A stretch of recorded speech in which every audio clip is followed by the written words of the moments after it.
Le choc cardiogénique. L'insuffisance cardiaque est l'incapacité du cœur à assurer un apport suffisant en oxygène et nutriments à l'ensemble du corps. L'insuffisance cardiaque aiguë est l'une des causes les plus fréquentes d'admission en réanimation et en urgence médicale.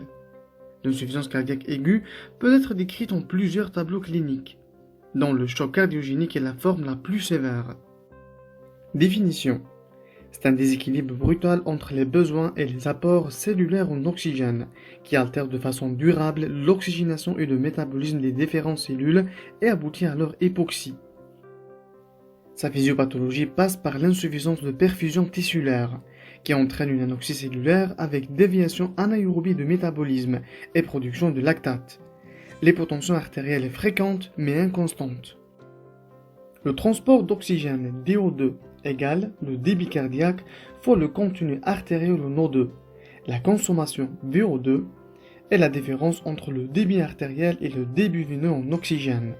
Les valeurs normales, 3,5 ml par kg par minute ou 250 ml par minute. Il y a un état de choc à chaque fois que le rapport DO2 sur VO2 est inférieur à 1. Le choc cardiogénique est défini par l'incapacité structurale de la pompe ventriculaire à générer un débit sanguin suffisant. Il associe une hypotension artérielle, un index cardiaque diminué et des stigmates d'hypoxie tissulaire, en l'absence des signes d'hypovolémie. L'étiologie la plus fréquente est l'infarctus de myocarde, 70%, et les troubles de rythme et ou de conduction, 20%. La physiopathologie, classique dans l'EDM. Une profonde altération des fonctions ventriculaires gauche systolique entraîne une diminution de débit cardiaque, ce qui entraîne une diminution de perfusion et hypotension. Le tout majorant en cercle vicieux l'ischémie myocardique par diminution de débit coronaire. Les mécanismes neuro-hémoraux de régulation comme les catécholamines, le système rénine-angiotensine et l'endothéline entraînent une augmentation des résistances vasculaires, ce qui aggrave encore l'ischémie. Notez bien, le débit cardiaque est égal à 4 à 5 litres au repos et de 5 à 6 litres aux efforts. L'index cardiaque est égal à 2,5 à 4 litres par minute par mètre carré. Clinique.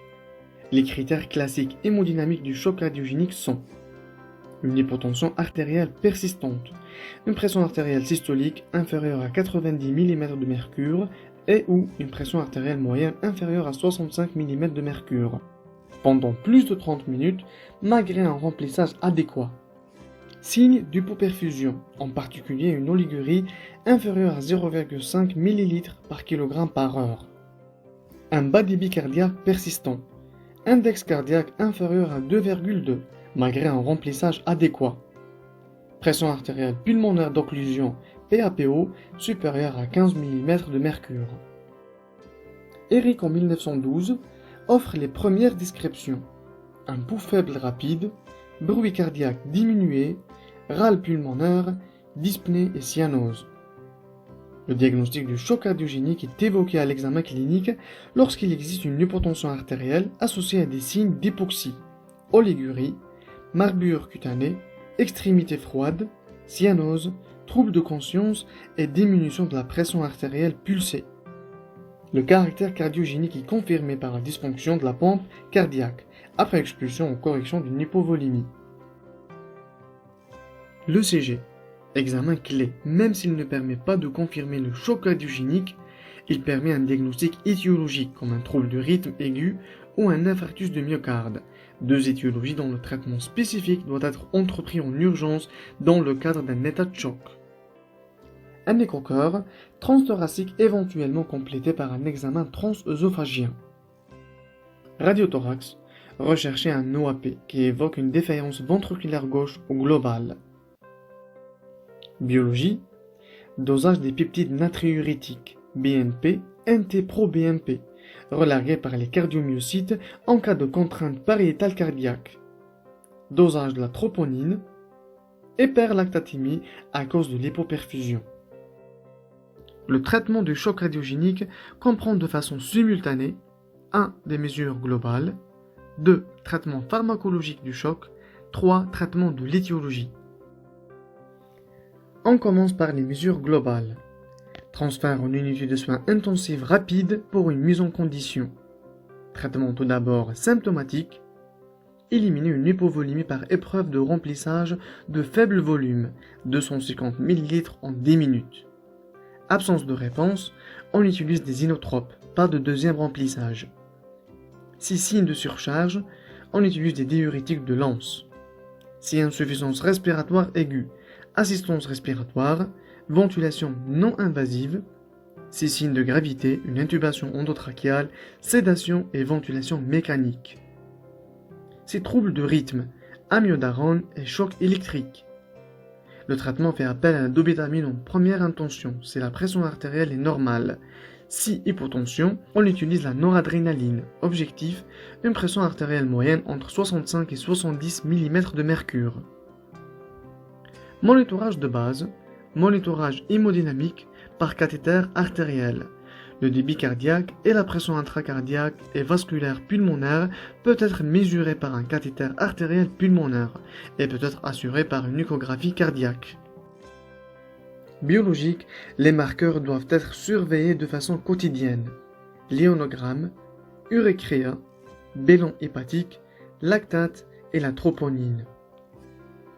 2. Le traitement pharmacologique. On a les inotropes et les vasoconstricteurs. Dobutamine, inotrope et chronotrope, une vasodilatation au niveau des muscles lisses, vasculaires, sans dose de charge à la dose initiale de 2 à 3 g par kg par minute qui sera progressivement adaptée à la réponse clinique, par palier de 2 g par kg par minute. La dose maximale est de 20 g par kg par minute. Noradrénaline, pas en première intention.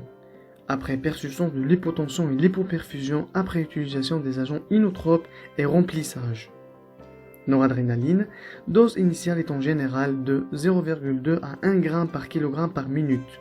Du fait de leur effet néfaste sur la post-charge et donc le travail, ils devront être utilisés en association avec des agents inotropes et leur sévrage en premier lieu. 3. Le traitement étiologique, comme exsufflation, ponction pleurale, ponction d'un épanchement péricardique, traitement du trouble de rythme, thrombolyse en cas d'EDM, plastie valvulaire. Tout état de choc peut entraîner de nombreuses défaillances d'organes, comme le syndrome de défaillance multiviscérale, sans oublier les complications liées au décubitus et au traitement entrepris. Une surveillance clinique, comme l'état de conscience, paramètres hémodynamiques, paramètres respiratoires, régression des signes cutanés de vasoconstriction et une surveillance paraclinique, correction de l'acidose, de l'hypoxie, radiographie, ECG, dépistage de défaillance.